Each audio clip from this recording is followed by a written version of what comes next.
तो दिल्ली पहुंचे उप मुख्यमंत्री अरुण साव के साथ हमारे सहयोगी शुभ ने खास बातचीत की है, आइए आपको सुनवाते हैं। मोर संग चलाओ रे, मोर संग चलाओगा, मोर संग चलाओ रे, मोर संग चलाओगा। गिरे पड़े हपटे मन, औ परे डरे मन खे मन, मोर संग चलाओगा, मोर संग चलाओ रे। छत्तीसगढ़िया सब में बढ़िया, ये कहानी तो आपने जरूर सुनी होगी। और आज हमारे साथ बातचीत करने के लिए अरुण साहू जी मौजूद हैं, जो कि डिप्टी चीफ मिनिस्टर है छत्तीसगढ़ के। 14 महीने पहले आप पर बीजेपी ने विश्वास जताया और आपने 14% वोट जो है वो मोबालाइज कर दिए, आपके खाते में आ गए। जय जोहार सर, स्वागत है आपका इंडिया न्यूज पर। आपको, आपके सभी दर्शकों को राम राम, जय जोहार। हाँ, ये सही है, छत्तीसगढ़िया सबले बढ़िया। और छत्तीसगढ़ को सबले बढ़िया बनाने के दिशा में कोई मजबूत काम और ठोस काम किसी ने किया तो भारत रत्न अटल बिहारी वाजपेयी जी ने किया, अलग छत्तीसगढ़ राज्य बनाकर। क्योंकि वर्षों तक देश और प्रदेश में कांग्रेस पार्टी की सरकार थी, छत्तीसगढ़ की उपेक्षा और शोषण ही उन्होंने किया, छत्तीसगढ़ के लिए कोई काम उन्होंने नहीं किया। इस दर्द को किसी ने पहली बार देखा और पहचाना तो अटल बिहारी वाजपेयी जी ने, और अलग छत्तीसगढ़ राज्य का निर्माण किया। 2003 में हमारी सरकार बनी, 15 साल हम सरकार में रहे, अटल जी के सपनों के अनुरूप छत्तीसगढ़ को सजाने संवारने का काम किया। और 2018 में जब कांग्रेस पार्टी की सरकार बनी तो कांग्रेस पार्टी ने छत्तीसगढ़ की दुर्दशा कर दी, छत्तीसगढ़ को अपराध का गढ़ बना दिया, नशे का गढ़ बना दिया, भ्रष्टाचार का गढ़ बनाया, धर्मांतरण का गढ़ बनाया। और जब पार्टी ने अगस्त 2022 में मुझे प्रदेश अध्यक्ष की जिम्मेदारी दी तो पूरे देश और प्रदेश में ये वातावरण बनाया गया था कि छत्तीसगढ़ में बीजेपी कहीं नहीं है, भूपेश बघेल और कांग्रेस पार्टी को कोई छत्तीसगढ़ में हरा नहीं सकता। और ऐसे वातावरण के बीच जब मुझे प्रदेश अध्यक्ष की जिम्मेदारी मिली, मुझे छत्तीसगढ़ में भारतीय जनता पार्टी की ताकत का अंदाजा है, क्योंकि कुशाभाऊ ठाकरे जैसे संगठनकर्ताओं ने नीचे तक संगठन की रचना पार्टी की खड़ी की है। हर मतदान केंद्र तक हमारे निष्ठावान और मजबूत कार्यकर्ता हैं। प्रदेश अध्यक्ष बनकर मैं छत्तीसगढ़ के कोने कोने तक गया, कार्यकर्ताओं में उत्साह का संचार किया, सबको एकजुट किया और पूरी ताकत से सब लोग एक साथ मिलकर काम किए और ऐतिहासिक नतीजा आया। पहली बार 46% से अधिक वोट भारतीय जनता पार्टी को मिला और पहली बार 54 सीटें भारतीय जनता पार्टी ने जीती। अब तक 3 बार हमारी सरकार बनी तो 41, 42, 43% वोट मिला करता था, 48, 49, 51 सीटें मिलती थी। पहली बार 54 सीटें मिली और 46% से अधिक वोट मिला। मेरा सौभाग्य है कि इस दौरान मैं प्रदेश अध्यक्ष के रूप में काम कर रहा था, पर सब कार्यकर्ताओं ने जीतोड़ मेहनत किया, पूरी ताकत लगाई और ये परिणाम आया। लेकिन अरुण जी, जब छत्तीसगढ़ की बात आती है तो बक्सर की बात आती है, नक्सलवाद की बात आती है। आपने वादा किया था कि आप इसके लिए काम करेंगे, तो नक्सलवाद पे सर कितना आपने काम किया और कब तक ये जो है ये आपका काम कब तक चलेगा? जब 2003 में हमारी सरकार बनी थी तो बस्तर और सरगुजा दोनों क्षेत्र नक्सलवाद से प्रभावित था, परेशान था, त्रस्त था। हमारी सरकार जब बनी तो हमने सरगुजा से पूरी तरह से नक्सलवाद को समाप्त किया और बस्तर में भी बहुत थोड़े हिस्से में बचा था। 2018 में जब हमारी सरकार थी तब तक, पर कांग्रेस की सरकार बनते ही नक्सलवाद का विस्तार हुआ, शहरों के नजदीक तक आए, क्योंकि कांग्रेस पार्टी की सरकार ने नक्सलवाद को पाला पोसा। और अब जब हमारी सरकार बनी है, हमारी प्रतिबद्धता है कि छत्तीसगढ़ को नक्सल मुक्त बनाएंगे, बस्तर को नक्सल मुक्त बनाएंगे, ताकि बस्तर विकास के मुख्य धारा से जुड़ सके, बस्तर के लोगों के जीवन में परिवर्तन आए और बस्तर के विकास के लिए बस्तर में शांति बहाली आवश्यक है और शांति बहाली के लिए नक्सल मुक्त होना आवश्यक है। पिछले 4 महीनों में 100 से अधिक नक्सली, बड़े बड़े और इनामी नक्सली भी मारे गए हैं। बड़ी संख्या में गिरफ्तारियां भी हुई है और बड़ी संख्या में नक्सलियों ने सरेंडर भी किया है। आज बस्तर के लोगों में उत्साह का वातावरण है और इसी का नतीजा है कि अनेक ऐसे मतदान केंद्र जहां कभी मतदान नहीं हुआ था, वहां पर भी मतदान करने लोग निकल कर आए हैं। सरकार पर भरोसा उनका जागा है। हमारे सुरक्षा बल पूरी बहादुरी और मुस्तैदी से काम कर रहे हैं, तारीफ योग्य काम कर रहे हैं। तो बहुत जल्दी बस्तर नक्सल मुक्त होगा और विकास की मुख्य धारा में जुड़ेगा। लेकिन अरुण जी, जब नक्सलवाद की बात आती है तो जब भी ऐसा कुछ होता है तो वो पर्चा जारी करते हैं, लेकिन उस पर्चे पर कांग्रेस सवाल उठाती आई है, उसके इनकाउंटर पर कांग्रेस सवाल उठाती आ रही है। इसको कैसे देखते हैं? मैंने आपको जैसे बताया कि 5 साल कांग्रेस की सरकार ने नक्सलवाद को पाला पोसा और आज जब कार्यवाहियां हो रही है तो कांग्रेस नेताओं के पेट में दर्द हो रहा है। उनकी सरकार के समय हमारे कार्यकर्ताओं की टारगेट किलिंग होती थी, हमारे कार्यकर्ताओं की लगातार हत्या हुई कि हम क्षेत्र में न जा सके, काम न कर सके, हमारे कार्यकर्ता फील्ड में न जाएं, गांव में न जाएं, डराने के लिए, धमकाने के लिए हमारे कार्यकर्ताओं की हत्या होती थी। आज हमारे सुरक्षा के बल लगातार कैंप स्थापित कर रहे हैं, वहां पर सरकार की सुविधाएं पहुंच रही है, बिजली की, पानी की, सड़क की सुविधाएं पहुंचाने का काम कर रहे हैं। बस्तर में शांति बहाली हो रही है और सुरक्षा बल के कामों पर प्रश्न चिन्ह उठाना ये कांग्रेस की आदत रही है। कभी संवैधानिक संस्थाओं पर प्रश्न चिन्ह उठाएंगे, कभी सेना पर प्रश्न चिन्ह लगाएंगे, कभी सुरक्षा बलों पर प्रश्न चिन्ह लगाएंगे। ये कांग्रेस की आदत रही है, मानसिकता रही है। ये अपनी मानसिकता से बाज नहीं आने वाले हैं और वास्तविकता ये है कि बस्तर के लोग खुश हैं। ये मतदान के आंकड़ों से और मतदान के रुझान से समझ में आता है।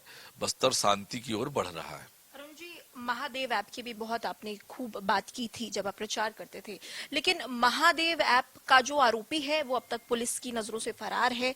अब आपकी सरकार है तो क्या कुछ उस पर कार्रवाई होगी, क्योंकि उस पर लगातार आप भूपेश बघेल साहब को घेरते आए थे? महादेव बेटिंग ऐप का मामला लगातार हम उठाते रहे हैं और ये सही है कि सरकार के संरक्षण में फला फूला छत्तीसगढ़ के नौजवानों को उस बुरी लत में फंसाकर उनके जीवन को तबाह करने का काम हुआ। बड़े बड़े अनेक अधिकारियों की भी संलिप्तता उस काम में रही है सरकार के दबाव के कारण और लगातार उस पर कार्यवाहियां हो रही है, गिरफ्तारियां भी हुई है और आगे भी इस पर कठोर कार्यवाही होगी। जिनकी भी संलिप्तता मिलेगी उन्हें नियम के अनुरूप कार्यवाहियां उन पर होगी, चाहे वो बड़ा से बड़ा कोई भी व्यक्ति हो। सर, कोलकाता हाई कोर्ट का भी आज फैसला आया जिसमें ओबीसी की जो लिस्ट है उसको खारिज कर दिया गया। इसको कैसे देखते हैं आप? कांग्रेस पार्टी की सरकारों ने हमेशा एससी, एसटी और ओबीसी के अधिकारों का शोषण किया है, इस वर्ग का शोषण किया है, इस वर्ग के हितों के लिए कोई काम नहीं किया है। इन वर्ग के लोगों से वोट लेते रहे पर इन वर्ग के हितों के साथ न्याय कभी नहीं किया। ये तो राहुल गांधी के बयान से भी स्पष्ट होता है। और अभी जो कलकत्ता उच्च न्यायालय का फैसला आया, फैसला स्वागत योग्य है कि पिछड़ा वर्ग के अधिकारों पर डकैती डालकर मुसलमानों को असंवैधानिक रूप से आरक्षण देने का काम ममता बनर्जी की सरकार ने किया है। 2010 में जाति प्रमाण पत्र बनाकर ओबीसी वर्ग के अधिकार पर डाका डालने का काम किया है। कांग्रेस की सरकारों ने भी किया है, विपक्षी दल की सरकारों ने किया है। असंवैधानिक रूप से मुस्लिम धर्म को आरक्षण देकर पिछड़े वर्ग के अधिकारों पर डाका डालने का काम हुआ है। और उच्च न्यायालय के फैसले के बाद जो ममता बनर्जी का रुख है वो भी दुर्भाग्यजनक है। मुख्यमंत्री होते हुए उच्च न्यायालय के फैसले को नहीं मानूंगी इस कहकर दहाड़ना ये अत्यंत दुर्भाग्यजनक है। लेकिन पिछड़े वर्ग के हितों पर डकैती करने किसी कीमत पर नहीं दिया जाएगा, ये इन्हें समझना होगा। अरुण जी, आप बहुत कॉन्फिडेंट नजर आ रहे हैं। मोदी जी कहते हैं कि 400 पार इस बार ले आएंगे, लेकिन राहुल गांधी कहते हैं कि 250 से ऊपर भी नहीं बीजेपी कूद पाएगी। इसको लेकर क्या प्रतिक्रिया है आपकी? राहुल गांधी छत्तीसगढ़ में जाकर बोलते थे अब की बार 75 पार, अब की बार 75 पार, ये नारा लगा रहे थे छत्तीसगढ़ जाकर। पूरा हुआ क्या? नहीं हुआ। और जो हवा खड़ा करके छत्तीसगढ़ में इन्होंने रखा था कि भूपेश बघेल और कांग्रेस को कोई हरा नहीं सकता है। राहुल गांधी, प्रियंका गांधी भी गए थे छत्तीसगढ़, बोलकर आए थे कि 75 पार से हमारी सरकार बनने वाली है। झूठा साबित हुआ। देश में भी यही होने वाला है। मोदी जी ने जो कहा है अब की बार 400 पार, आज वो देश का नारा बन गया है। 400 पार होने ही वाला है। सर, लेकिन विपक्ष कहता है 400 पार हो गया तो संविधान बदल देंगे।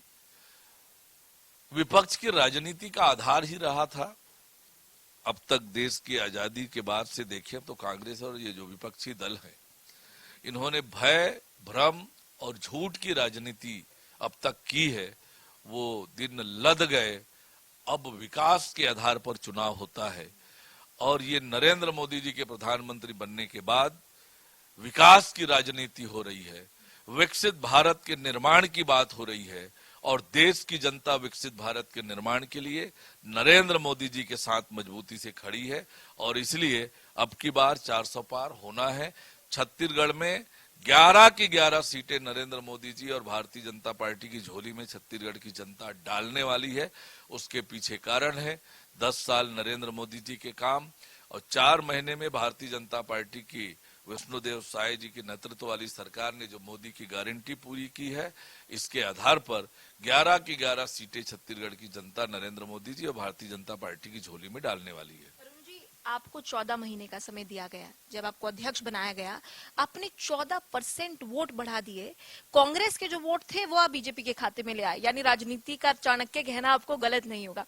तो ये बताइए, अब ये आपकी सूझबूझ क्या कहती है? क्योंकि जिस तरीके से इंडिया अलायंस का गठन हुआ, इतनी पार्टीज, ओपोजिशन की पार्टीज मिल गई, तो वो दावा कर रहे हैं कि इस बार इंडिया अलायंस की सरकार भी बन सकती है। ये जो इंडी गठबंधन की पार्टियां हैं, देश की जनता बहुत अच्छे से इन पार्टियों को जानती है। ये पार्टियां परिवारवादियों की पार्टी है, ये पार्टियां भ्रष्टाचारियों की पार्टी है और इन पार्टियों की विश्वसनीयता जनता में समाप्त हो गई है। देश की जनता को मालूम है कि ये सब पार्टियां अपने परिवार के विकास की राजनीति करती हैं। आज देश और देशवासियों के विकास की राजनीति कोई करती है तो वो भारतीय जनता पार्टी करती है नरेंद्र मोदी जी के नेतृत्व में। इसलिए देश की जनता आज नरेंद्र मोदी जी और भारतीय जनता पार्टी के साथ खड़ी है। आखिरी सवाल अरुण जी, आपने बेहद अच्छे से हमसे बात की। अरुण जी, ये बताइए, क्योंकि आप तमाम देश के कोनों में घूमते आए हैं, मैंने आपकी रैलियों को भी देखा, संबोधन भी सुना। आप बेहद बढ़िया गुनगुनाते हैं सर। जनता के बीच में उतरते हैं, जनता पसंद करती है आपको गुनगुनाना। इंडिया न्यूज के दर्शकों के लिए एक 15 से 20 सेकंड का सर कुछ गुनगुनाएंगे? वास्तव में गाने का मुझे अभ्यास भी नहीं है, गाता भी नहीं हूं, फिर भी आपने कहा है तो छत्तीसगढ़ में छत्तीसगढ़ी भाषा बहुत मधुर भाषा है और जैसे आपने कहा कि छत्तीसगढ़िया सबले बढ़िया, तो ये छत्तीसगढ़ की खान पान, रहन सहन बहुत मधुर है, बहुत स्वादिष्ट है। तो हम सब जिस प्रकार से बोलते हैं, सब साथ में मिलकर रहने का स्वभाव है, उसी को ये गाने का रूप दिया है। मोर संग चलाओ रे, मोर संग चलाओगा, मोर संग चलाओ रे, मोर संग चलाओगा। गिरे पड़े हपटे मन, औ परे डरे मन खे मन, मोर संग चलाओगा, मोर संग चलाओ रे। बहुत बहुत शुक्रिया इंडिया न्यूज से बातचीत करने के लिए अरुण जी। तो आप अरुण जी को सुन रहे थे जो पूरी तरीके से कॉन्फिडेंट है और प्रखरता से अपनी बात रखते आ रहे हैं। मैं शुभ कैमरा पर्सन हिमांशु के साथ इंडिया न्यूज